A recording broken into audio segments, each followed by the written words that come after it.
The question we must confront is whether our GDP growth is genuine or merely a mirage created by the devaluation of our currency relative to gross domestic product.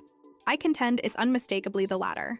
Our first quarter GDP saw a modest 1.4% increase. GDP comes in on the forecast, 1.4%, up a tenth. Personal consumption did not move. It goes down, actually. And the second quarter ticked up to 2.8%.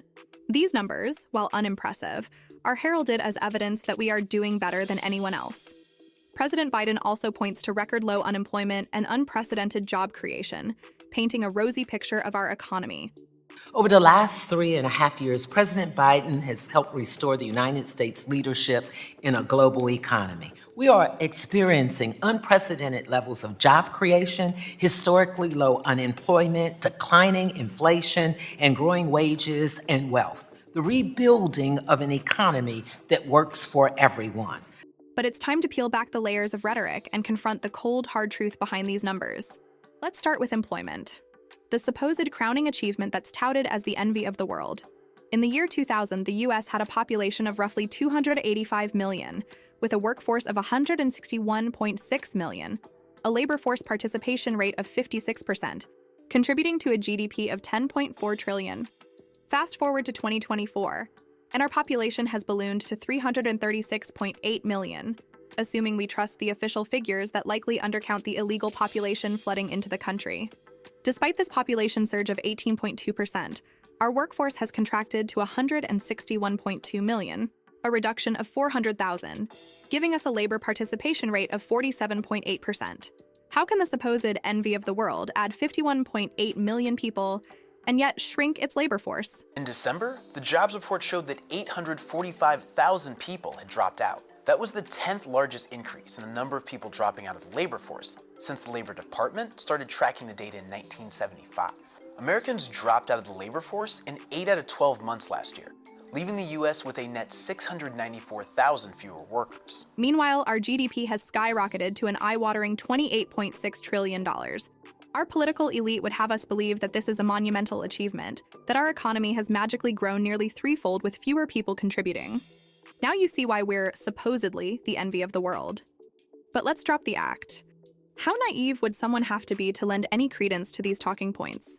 In 2000, the US boasted 17.2 million manufacturing jobs. Today, we're down to 12.9 million, a 25% reduction. The average home cost was $165,000.9 in 2000.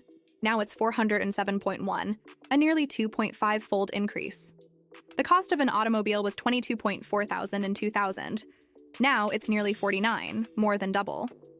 If we were to continue this extrapolation across the economy, the conclusion is inescapable. Everything has skyrocketed, not just incrementally, but exponentially.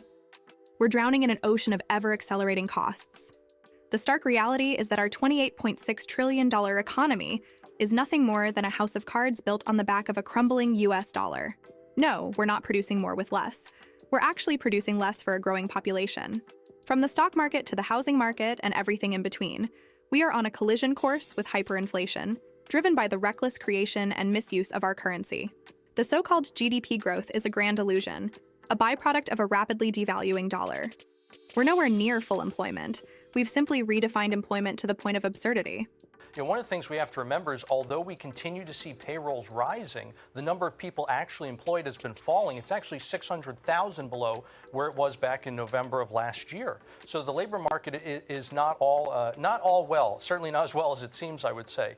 Yes, we are seeing unemployment tick up. We're seeing literally all of the net job gains from the last year not go to native-born Americans, but going to foreign-born workers. That's a trend that has actually been going on for the last several years. And in terms of GDP, yes, it's true, GDP is growing, but it's essentially growing because of government debt. Under the Biden-Harris administration, we've increased debt by about $7.2 trillion. The Treasury has drawn down its cash balance about another trillion, so that's about $8.2 trillion in the red. And what did we get for it? About $6.6 trillion in GDP growth, down to 2.2 if you adjust for inflation. Essentially, it's a debt-fueled spending binge that gave us 40-year high inflation, record high credit card interest rates, and a tripling of mortgage rates. How does that end? Not well. Our shrinking labor force is stretched to its limits, supporting an ever-growing number of dependents. It's a wonder the system hasn't already collapsed. I live in one of the wealthiest counties in the United States, where schools are funded by exorbitant property taxes. Yet, despite these resources, our school systems are on the verge of losing accreditation, primarily due to the influx of migrants. These students are not only illiterate in English, but often in their native languages as well. Let's take a bunch of students from other countries that don't speak English and put them in the classroom. It's going to have an impact on the classrooms and on the teachers, and it doesn't appear like there's a real plan in place for taking on all these students. We had 78,000 unaccompanied minors come across the border in 2020, and we have a crisis, fentanyl crisis, a crisis at the border, but it doesn't seem like there's a plan, and if there is a plan, would they please share it with us, because we want to know what they're doing. I have kids in school. I want to know what they're doing. But don't worry, we're told. Our GDP is growing at such a breathtaking pace that surely we can absorb and integrate an endless wave of net loss individuals into our ever-expanding economy.